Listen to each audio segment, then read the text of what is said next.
Okey, Assalamualaikum semua. Selamat petang.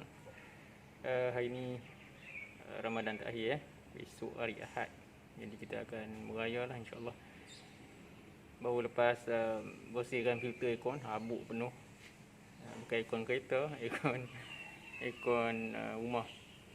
Okey, jadi seperti yang cikgu dah janjikan semalam, hari ni kita akan review pasal servoless brake. Okey, servoless brake. Jadi ini sedikit perkongsian daripada cikgu.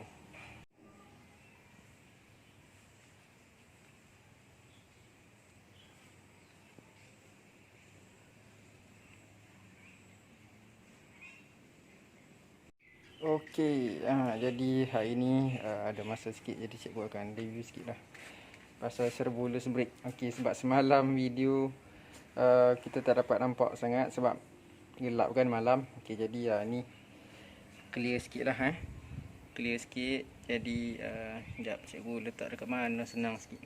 Okey, ni adalah overview dia di mana servoless brake system.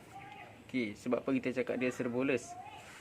Dekat sini kita dapat lihat tank tetap ada, tapi servo booster tu yang bulat tu kan, yang macam pinggan besar tu. Okey, servo tu cikgu dah buang. Jadi apa fungsi servo tu? Okey, servo tu sebenarnya dia akan ambil sedikit pressure vacuum daripada intake. Okey, di mana bila kita tekan brake sedikit je,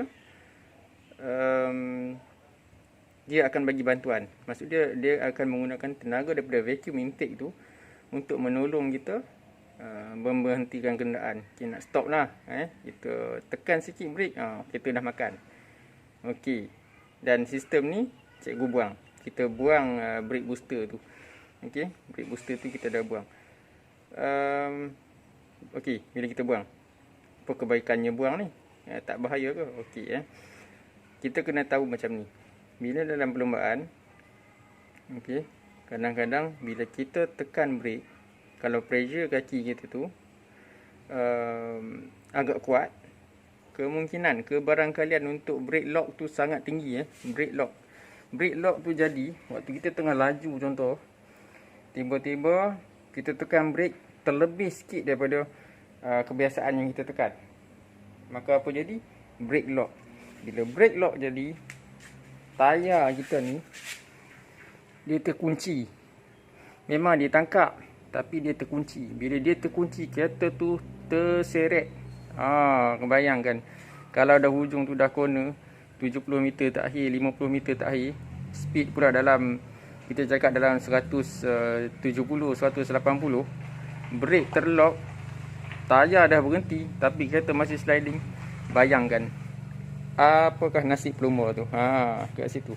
Jadi main reason, okey, tujuan utama kita buang booster supaya kita punya pedal feel. Okey, maksud dia bila cikgu tekan brake, pedal feel tu adalah sama dengan pressure yang cikgu letak pada kaki. Okey, di mana kita boleh rasa kenderaan tu slow tu, dia punya slowing rate tu sama macam apa yang kita tekan pada kaki. Kita bila kita tekan banyak, maka dia cepat sikit dia berhenti. Kalau kita tekan sikit, sikit dah dia berhenti. Jadi dia mengikut kaki kita. Tetapi sistem ni, walaupun kebaikannya ialah dapat mencegah brake lock, dia dapat menghalang brake daripada terkunci, dia ada kelemahan dia. Ada juga kelemahan dia. Kelemahan dia yang pertama, kekuatan kaki. Kaki kita, seandainya kita nak pakai sistem tak ada booster ni, servoless brake ni, kekuatan kaki kita mesti okey lah. Macam cikgu ni, tuhan kaki bukanlah okey sangat, kaki keding je, kecil je.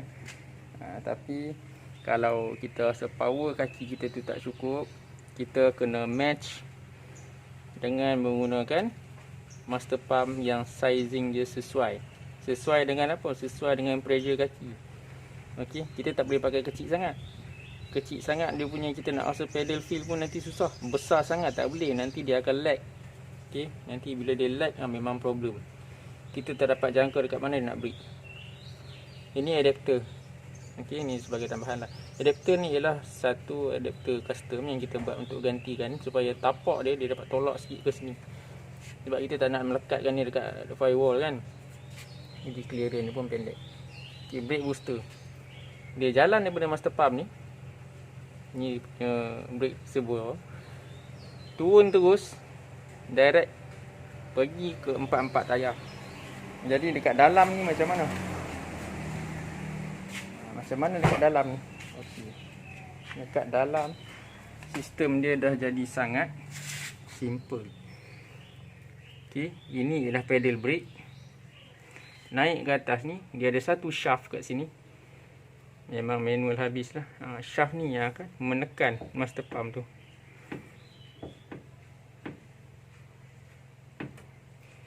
Ini waktu kita pasang shaft ni, dekat sini lah dia punya drawback dia juga. Bahayanya dia ialah kita mesti pasang dengan support yang cukup dan juga angle yang cukup. Shaft ni tak boleh lembut dan jatuh ke bawah. Seandainya dia terjatuh sikit ke bawah, apa jadi? Dia tak tekan dekat master pump tau. Dia tertekan dekat sini. Kalau dia tertekan dekat sini, alamak, bayangkan apa yang jadi? Kita tekan brake, kita tekan, tapi brake tak pergi. Sebab shaft ni, kalau dia terjatuh, dia duduk dekat sini, boleh mengucap siap-siap lah. Memang mengucap siap-siap. Jadi waktu kita nak buat securement ni, kita nak securekan dia pun mesti pastikan bahawa shaft tu duduk tepat dan tidak jatuh. Walaupun dia ada longkang kat situ, kita kena pastikan dia punya fitment itu cantik, clearance itu pun cun-cun. Sebab tu dia ada satu skru boleh laras kat sini, yang cikgu dah customkan dia supaya kita boleh laras. Dan pastikan hujung shaft ni dia duduk di dalam longkang tu. Kalau dah tengok betul dia duduk kat tepat tengah-tengah kan. Okay, itu dia. Jangan jatuh. Kalau jatuh servoless, dia tak jadi servoless dah. Dia jadi tak tahulah apa yang loose-nya. Memang habis lah. Sebab kalau kereta dah jalan dengan kelajuan 150 ke atas, kita nak attack block corner, salah attack, memang masalah. So adakah cikgu akan recommend penggunaan servoless brake ni kepada daily use, kegunaan harian? Okey, ni pendapat peribadi je lah. Untuk pendapat peribadi cikgu tak recommend sangat kita pakai kegunaan harian. Sebab apa? Sebab bila kita pakai harian, kita perlu brake pada masa yang cepat, dan juga jarak kereta kita dengan kereta depan, dengan kereta belakang dia dekat-dekat. Okey, di jalan raya kita share jalan dengan orang Jadi jalan tu penuh dengan kenderaan lain. Kalau kita tak dapat brake on time, kita akan membawa masalah kepada orang lain, dan juga kita juga di sini pun kena juga. Okey, itu sekian pasal servoless brake.